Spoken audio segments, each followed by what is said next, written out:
తాతయ్య ఆహా నాకు పెన్ ఇస్తారా? పెన్ పెన్ నాకు ఇస్తారా? లేదా ప్లీజ్ ఒక్క పెన్.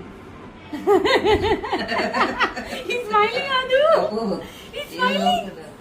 ఒక్క పెన్ తాతయ్య, ఒక్క పెన్ను ప్లీజ్. ఒక్కటి ఇవ్వండి పాప, అడుగుతుందిగా. ఒక్క పెన్, ఒక్క పెన్ను, ఒక్క పెన్ను నాకు ప్లీజ్.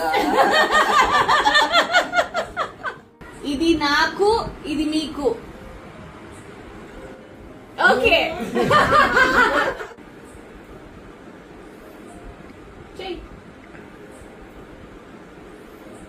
ఇది నాకు. నో. వాహన మనోవాచ్య పరసిద్ధిరస్తు.